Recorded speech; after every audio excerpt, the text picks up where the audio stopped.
आज मतमोजणी सुरू आहे आणि जे कल येत आहेत त्या कलांनुसार 5 पैकी 3 राज्यांमध्ये सत्तांतराचे संकेत मिळत आहेत। पश्चिम बंगाल, तामिळनाडू आणि केरळमध्ये सत्तांतर होण्याचे संकेत मिळत आहेत।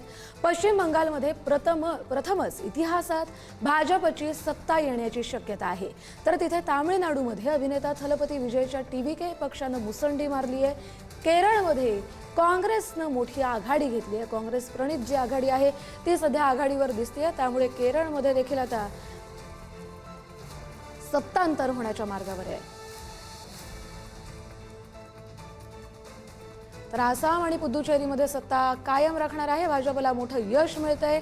5 राज्यांच्या विधानसभा निवडणुकांचे निकाल आपल्या हाती येतात, त्यात आसाम आणि पुदुचेरीमध्ये भाजप सत्ता कायम राखते, तर पश्चिम बंगालमध्ये भाजपची सत्तेच्या दिशेने वाटचाल सुरू झाली आहे।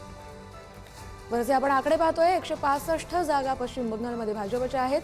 तामिळनाडूमधील त्रिशंकू परिस्थिती आपण पाहतोय। तामिळनाडूमध्ये भाजप एका जागेवर आघाडीवर आहे। तामिळनाडूमध्ये विजय थलपती यांच्या टीव्हीके पक्षाने मुसंडी मारली, तर तिथे केरळमध्ये भाजप 3 जागांवर आघाडीवर आहे। केरळमध्ये काँग्रेस प्रणित आघाडी विजयाच्या उंबरठ्यावर आहे। देखिए, हम लोग परिवर्तन की पार्टी है। हम चाहते हैं कि 10 साल के इतनी बुरी तरह की राजनीति चले हैं इस सरकार की तरफ से कि इसको एक बदलाना और मेरे ख्याल में नए तरीके की राजनीति ले आना बड़ी जरूरी है।